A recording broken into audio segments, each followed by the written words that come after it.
শুনুন, উত্তর দিতে শিখুন নরম হয়ে, ভালো হবে।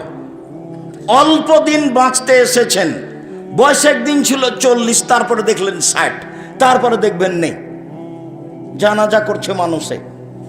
এইটুকু বয়স বাঁচতে এসে ক্ষমতা দেখে কাউকে অপমান করে, কাউ জেল জুলুম করে, হত্যা করে, খাটো করে, জমি দখল করে, রাহাজানি করে, অন্যায় করে, লুটতরাজ করে 1 মিনিট বেঁচে থাকার চেষ্টা করিয়েন না ভুল হিসাব। খুব সহজ সরল ভাবে বেঁচে থাকার চেষ্টা করেন। আমি অনুরোধ করেছি 4টা কাজ করবেন। 1, 5 ওয়াক্ত সালাত, 2, হালাল রুজি, 3, কোরআন তেলাওয়াত, 4, দুইজন যেখানে বসে আছে সেখানে বসবেন না, যার নাম আড্ডা পিটা। আড্ডা পিটা চিরদিনের জন্য হারাম। এখন তো চাঁপাইনবাবগঞ্জের প্রায় লোকের স্বভাব খারাপ হয়ে গেছে, আর খাসলতি খারাপ। এশার সালাতের পরে ঘন্টার ঘন্টা দোকানে বসে আছে, গল্প জমাচ্ছে, জমিদারের বেটা আর বসে আছে ওখানে, আর এর ওর বদনাম আর গিবাত করছে। কয় টাকার মালিক আপনি? ওখানে বসে থাকেন কেন? কি করেন আপনি? কয় টাকা আছে আপনার? আপনার শরম হয় না কেন? আপনার হায়া হয় না কেন? আপনার লজ্জা হয় না কেন? আপনি কি দেখাতে চান? পারিবারিক কিছু অবস্থা দেখাতে চান? আসেন। অর্থ সম্পদ দেখাতে চান? আসেন। বিদ্যা দেখাতে চান? আসেন। ওটা কুকুর সিরিয়ালের কাজ।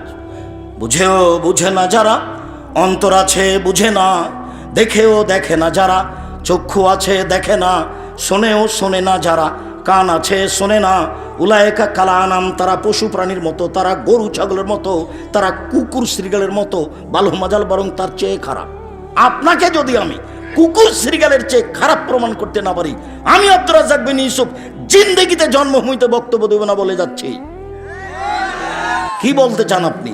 আড্ডা পিটায় হারাম। একরাহুল কালাম আবাদ আলিসায়ে, একরাহুন নামা কাবলা লিসায়ে।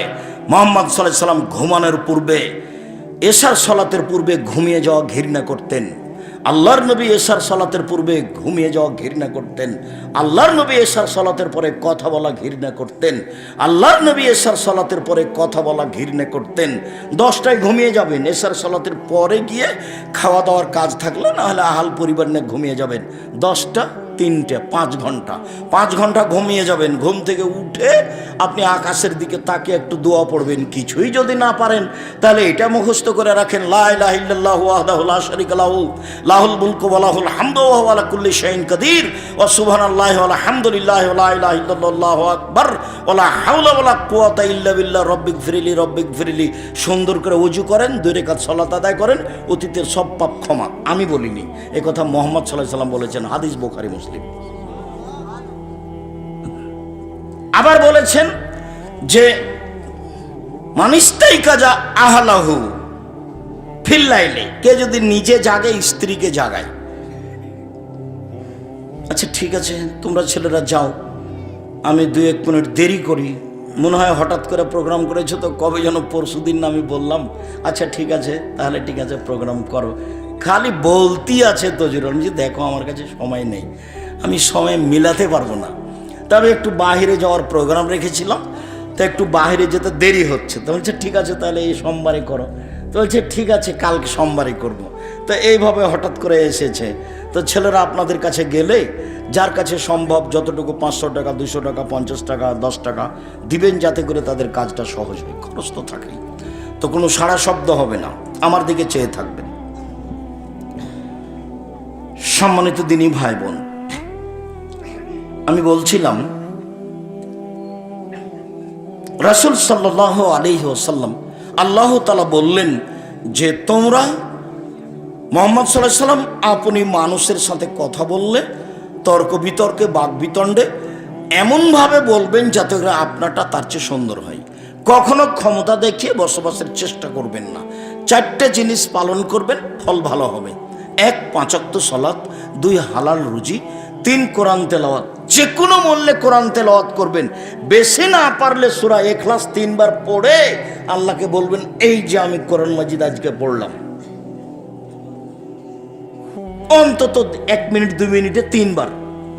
আর যদি পারেন তো নিয়মিত কোরআন পড়বেন, জোহর উপরে একটু, আসর উপরে একটু, মাগরিবের পর একটু, এশার পরে একটু, আর না হলে ফজর উপরে লম্বা সময়, আর না হলে রাতে। কোরআন পড়তে আপনি অভ্যাসী হন, যে কোনো মূল্যে পড়তেই হবে। কোরআন বিপক্ষে বিচারের মাঠে দাঁড়ালে টিকতে পারবেন না।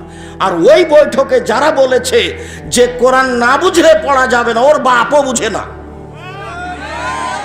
ওকে ডেকে নিয়ে আসছেন, আমি তাকে আপনার সামনে দেখাচ্ছি। বড় বড় বিদ্বান যারা, তারা কোরআন মাজিদ কি বুঝেছেন অনেক জায়গাতে ঠিক করতে পারেননি, আল্লাহ আলাম বলে চলে গেছে। আর উনি বলবেন যে কোরআন না বুঝলে পড়তে হবে না? কোন সাহসে সে বলে? আল্লাহ নবী বলছেন, বুখারী মুসলিমের হাদিস, কেউ যদি ছেঁচড়া মেচড়া করে কোনো রকমে যদি পড়ে, তাহলে তার ডবল নেকি।